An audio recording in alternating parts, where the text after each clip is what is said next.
औज़ुबिल्लाहि मिनश्शैतानिर्रजीम बिस्मिल्लाहिर्रहमानिर्रहीम।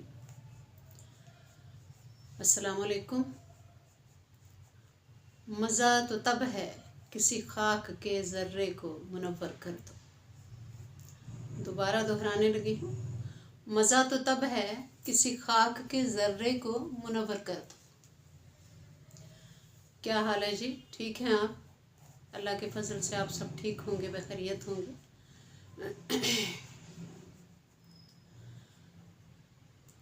बादशाह होता नहीं लेकिन बादशाह बना देता है।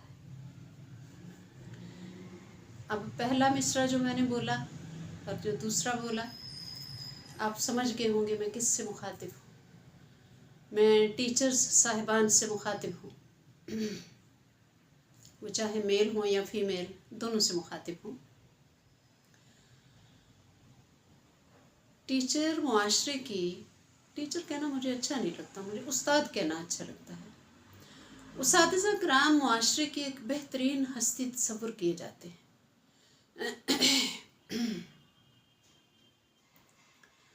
मैं क्लासरूम से शुरू होंगी और इम्तहानी कमरे तक, एंट्री टेस्ट तक मेरी गुफ्तगू जाएगी।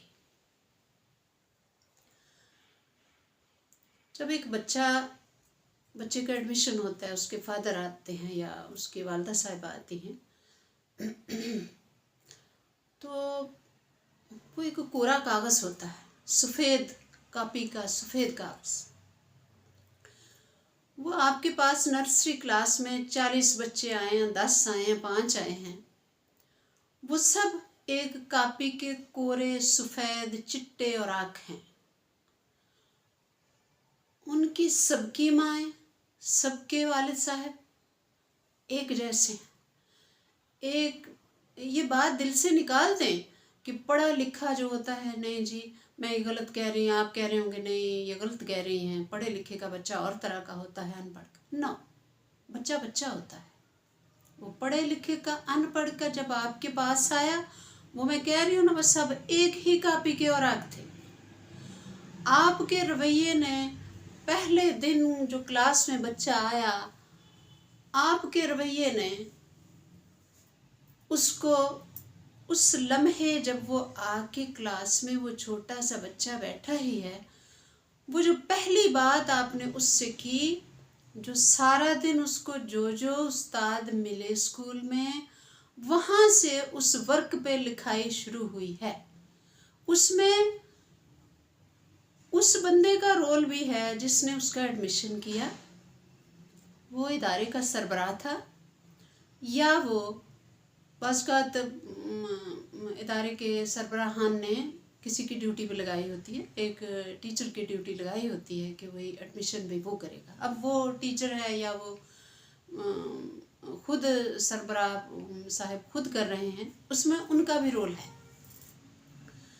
तो बच्चे का वहाँ से शुरू होता है स्टेप। अपना दौर याद करें आप, जब आपका एडमिशन हुआ था तो आप एक नए इदारे में एक आप गए थे, आपके लिए वो सब नया था। तो वो वक्त याद करें कि आपको मेरे ख्याल में बाकी बात का सब भूल गया होगा, लेकिन वो दिन सबको ज़रूर याद होगा। अब ये सोचें कि उस दिन ने आप पे कितने अपने नकूश छोड़े, वो दिन कितना इम्पोर्टेंट है। अब वो इम्पोर्टेंट दिन टीचर्स के हाथ में है कि उन्होंने उस दिन से बच्चे को किस तरह का, यानी एक वो मट्टी के ढेले को, जो एक बर्तन बनाने वाला उसका मट्टी के बर्तन का कोई हांडी बना देता है, कोई कनाली बना देता है, कोई प्याला बना देता है, कोई हुक्के की टोपी बना देता है। ये आप पे है कि आपने वो घर से फिर वो है कि उस एक ही कापी से फाड़े हुए और आए थे। आपने उसको किस तरह गोलमोल किया, आपने उसका सांचा कैसे बनाया, वो आपने बनाना। उसमें मत कहेंगे उसके वालिदैन ने ये नहीं किया, फलां ने ये नहीं किया, वो आपने किया। जो भी किया आप उसके जिम्मेदार हैं। बच्चा आया है, वो क्लास में आया है आपके पास, तो पहले दिन ही उस पे रिमार्क्स ना दें कि तू कितों आया है, तू तू कहाँ से आया भाई, तू किस इलाके का रहने वाला है, तू तेरे वालिद साहब क्या करते हैं, और आहिस्ता से मुंह में कह देना नहीं नहीं नहीं नहीं, अरे नहीं। वो बच्चा इशारा समझ रहा है आपका। पहले दिन ही आपने उसको कहा भाई आ जाओ, तुम आ जाओ बुक लेके, तुम आ जाओ, और नालायक को बेवकूफ़, मैं तुम्हें बुला रहा हूँ। ना ना ना, मैं कह रही हूँ ना कि फिर वही इस बात को मैं अपने सारे इस गुफ्तगू में दोहराती रहूँगी कि एक कापी के औराक आए थे। आपने जब उसको नालायक कह दिया, वो नालायक हो गया, वो नालायक हो गया। उसको दुनिया की कोई ताकत इस फिक्रे के बाद लायक नहीं कर सकती जिसको आपने पहले ही दिन क्लास में कह दिया वो नालायक इधर आओ, बेवकूफ़ इधर आ। नो, वो बेवकूफ़ हो गया, नालायक हो गया, ताहयात के लिए हो गया वो। और जिस पे आपकी नजर इनायत रही, ये हो जाता कुदरती, तो आपने कह दिया ये सही है, ये सही पढ़ रहा है बच्चा, ये लायक होगा। खुदा की कसम वो लायक हो गया, वो उसी वक्त लायक हो जाएगा। और उसकी आपने ये बात कह के ज़िंदगी संवार दी। आप सबकी ज़िंदगी संवार दीजिए। अगर उस दिन के एक लम्हे के एक दिन से ज़िंदगी संवर सकती है तो सबकी संवार दीजिए प्लीज़। सब बच्चों को, सबको यही कहिए माशाल्लाह माशाल्लाह, ये भी सही पढ़े भाई। इस दफ़ा मेरे पास बच्चे बहुत अच्छे आए हैं, अगले दिन नए बच्चे आ गए, क्योंकि एडमिशन तो चलता रहता है ना, फिर कहें वाह भाई आज भी बड़े अच्छे बच्चे आए हैं। आप डेली कहेंगे वो सारे ही बच्चे कल को कुछ ना कुछ बन के निकलेंगे। सही बात है। इसलिए आपके हाथ में है कि आपने क्या करना है। फिर उनसे थोड़ा थोड़ा कुछ सुन लीजिए, हो सकता है उसको बुक का ना आए कुछ, आपने उससे पहाड़ा सुना है, आपने पहला कलमा सुन लिया है, पहले दिन होता है ना टीचर्स थोड़ा बहुत टेस्ट लेते हैं, उसको नहीं आया वो, आप कुछ ऐसा सुन लीजिए जो समझे इसको आता होगा, उसको ये कह दीजिए अच्छा लतीफ़ा आता है, चलो लतीफ़ा सुना, नात आती है नात सुना, यानी उसको कुछ भी सुन लीजिए जो उसको आता हो और उसको शाबाश ज़रूर दीजिए, और ज़रूर उसको ये कहिए कि वाह भाई वाह। तो जब आप सबको ऐसा कहेंगे तो वो पहले दिन ही आप ये आपको कहना ही ना पड़ेगा इस दफ़ा मेरे पास बच्चे नालायक आए हैं। भाई वो भी तो आपके पास आए हैं, आप कैसे ये डिसीजन ले सकते हैं कि ये लायक आए हैं कि नालायक आए हैं। तो फिर वही ना कि अपना ये आपके हाथ में है कि आपने उसको क्या बनाना है। इसीलिए मैंने टॉपिक को शुरू में ये रखा। अब इससे थोड़ा आगे चलते हैं कि ये तो हो गया कमरा इम्तहान। नेक्स्ट हमारे पास आते हैं इम्तहानी सेंटर। इम्तहानी सेंटर जो हैं बहुत ही, पहला बोर्ड का इम्तहान बच्चा खौफो हरास में होता है। बोर्ड का इम्तहान हमारे यहाँ 5th क्लास से शुरू हो जाता है, 5वीं का हुआ, फिर 8वीं का हुआ, फिर 9th 10th का हुआ। प्लीज़ जिन लोगों की, जिन टीचर्स साहिबान की ड्यूटी इम्तहानी सेंटर्स में होती है, सुपरिटेंडेंट उसमें, इन्विजिलेटर्स उसमें सब आ जाता है अमला, प्लीज़ कमरा इम्तहान को इतना इजी माहौल बनाएं, इतना इजी माहौल बनाएं कि बच्चों में बहुत खौफ व हरास होता है। बहुत बच्चे डरे होते हैं कि भाई हमारा बोर्ड का इम्तहान है। ये नहीं, फिर वही है कि अपने पे ला के देखें, जब हमारा बोर्ड का इम्तहान था पहला तो क्या हाल था। तो बच्चों को इतना अच्छा माहौल उधर प्रोवाइड करें कमरा इम्तहान में कि वो अगले दिन दौड़ते हुए आएँ। आपने ये बात नोट की होगी, हमने कहते हुए टीचर्स को सुना है, वालिदैन को ये कहते हुए सुना है कि जी मेरा बेटा या बेटी बहुत लायक था, पता नहीं बोर्ड के इम्तहान में उसके नंबर नहीं सही आए। और ऐसा होता है, ये ट्रेजेडी हो जाती है अक्सर कि बच्चे क्लास में उनकी कारकर्दगी और होती है, लेकिन बोर्ड के इम्तहान में वही बच्चे जो स्कूल के इम्तहान में बहुत अच्छे थे, वो जी पता नहीं उधर क्या हो गया है। उसकी बदकिस्मती हो सकता है किसी अमले में से, ज़ाहिर उस दिन तो अमला ही होता है ना, टीचर होते वो टीचर साहिबान ही हैं, तो किसी ने उसको इतना बुरा स्टार्ट में डांट दिया हो, किसी ने थप्पड़ मार दिया हो।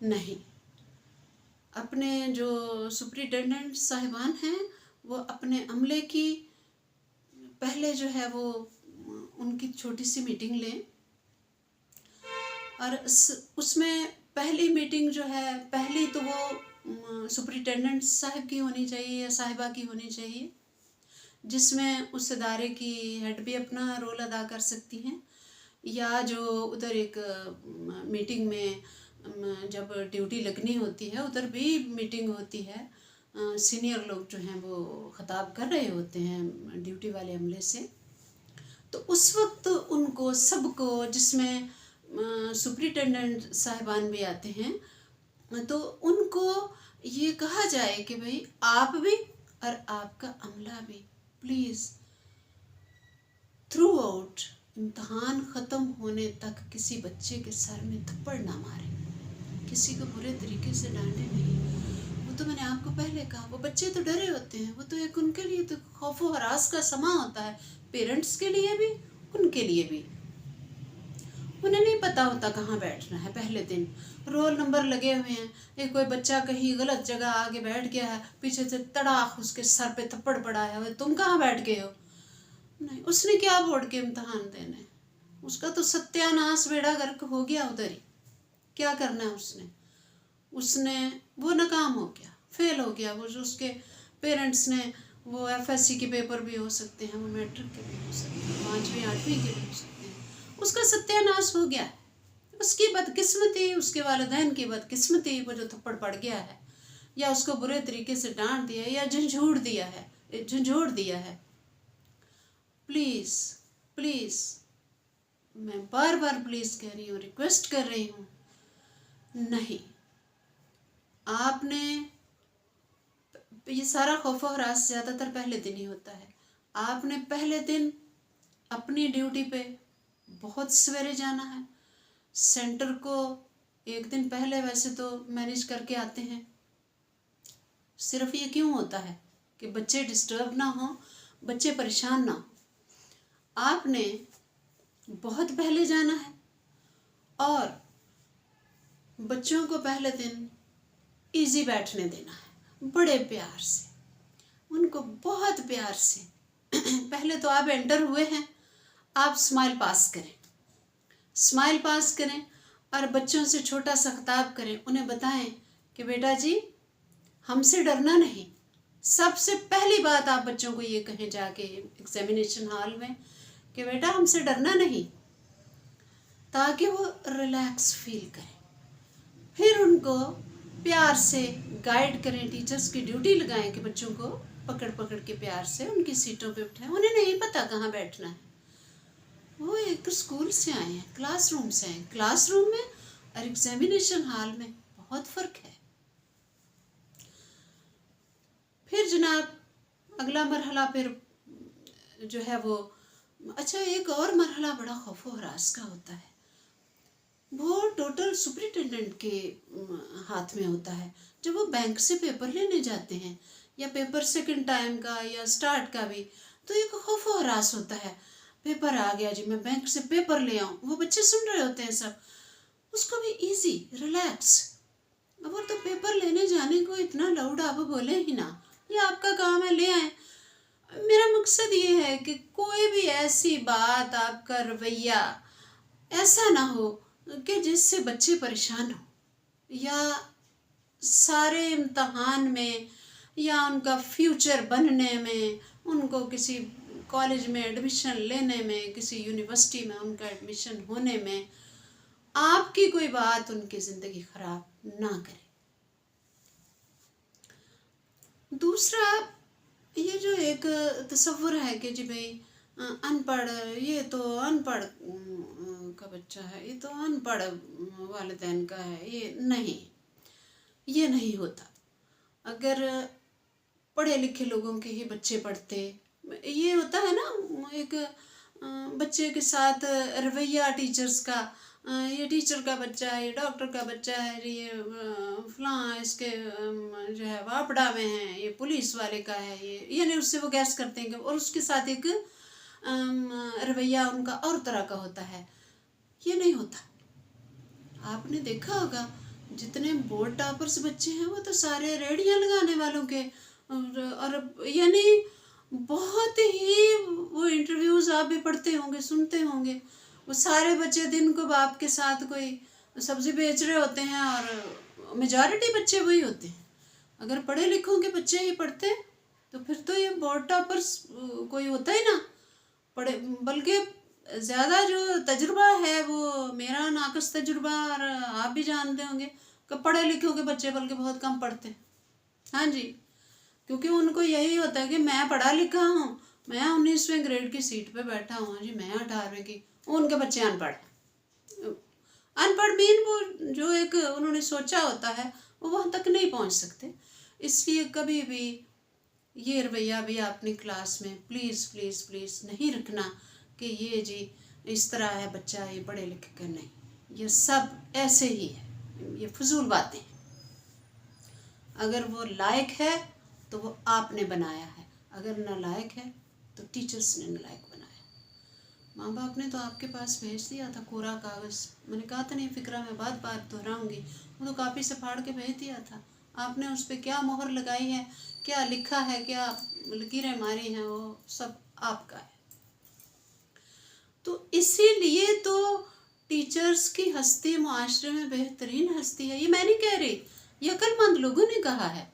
ये आप देखें, ये बड़ी जगहों पे ये बात लिखी हुई है, अक्लमंदों ने लिखी हुई है कि टीचर्स की हस्ती मुआशरे में बेहतरीन हस्ती है। तो इसको और बेहतरीन बनाएं ताकि इससे भी अच्छा फिक्रा लिखा हुआ हम पढ़ें। मैं भी रिटायर्ड टीचर हूँ, और खुदा की कसम आप इस तरह लोगों के बच्चों के साथ इस तरह का रवैया रखेंगे तो वो सारा अजर आपको अपनी औलाद की सूरत में मिलेगा। आपके बच्चे आपकी तवक्कुआत के मुताबिक निकलेंगे। जो जो आप कहेंगे ना मैंने इसको ये बनाना है भैया, अल्लाह ताला उनको वो बनाएगा ज़रूर ज़रूर, ये आसमाई हुई बात है। अब फिर वही अनपढ़ और पढ़े लिखे बच्चे भी आ जाते हैं कि वो बच्चे जो फिर बोर्ड टॉपर होते हैं वो बताते हैं कि मैं कहीं से ट्यूशन नहीं था पढ़ता। उसने कहाँ से पढ़नी होती है, इतना सरमाया नहीं होता उनके पास। वो सिर्फ निसाब की किताबें पढ़ते हैं और टीचर की बातें हमसे सुनते हैं, और वो निसाब की किताब पढ़ने की आदत उन पर इतना इफ़ेक्ट करती है कि वो कल को जब एंट्री टेस्ट में जाते हैं तो वहाँ भी वो एंट्री टेस्ट, आपको पता है वो बड़े हाई लेवल की तैयारी करवाते हैं, जबकि जो पेपर आता है एंट्री टेस्ट का वो उस लेवल का नहीं होता, वो नीचे होता है, निसाब में से आता है हमेशा। तो वहाँ भी वही बच्चे निकल जाते हैं फिर, क्योंकि उन्हें आदत होती है कि उन्होंने निसाब की किताब पढ़नी होती है। वो ट्यूशन सेंटरों तक या एंट्री टेस्ट के इदारों तक जाते ही नहीं बेचारे, वहाँ भी वो निकल जाते हैं क्योंकि उन्हें आदत होती है वही किताब पढ़ने की जो टीचर ने स्कूल में पढ़ाई थी। तो बहरहाल ये है कि टीचर्स का रवैया, टीचर्स की तरबियत ही बच्चे के साथ एंड तक जाती है, और अगर उसके बाद फिर जाती है तो वो माँ की जाती है। उस पर भी मैं एक अपने नाकस दिमाग के साथ वीडियो बनाऊंगी। टीचर के बाद फिर माँ की जाती है। तो ये है कि अल्लाह पाक आपको अपनी हिफ्ज़ व अमान में रखे। आपने मेरी ये जो बातें हैं, आप बहुत अक्लमंद हैं मुझसे ज़्यादा, लेकिन फिर भी आपने मेरी बातों पर ज़रूर गौर करना है। आपकी बहुत मेहरबानी जी, बहुत नवाजिश। आपने मेरी वीडियो देखी तो अल्लाह पाक आपको अपनी हिफ्ज़ व अमान में रखे और आपको तत्ती हवा ना लगाए। Thank you very much. Okay जी, खुदा हाफिज़।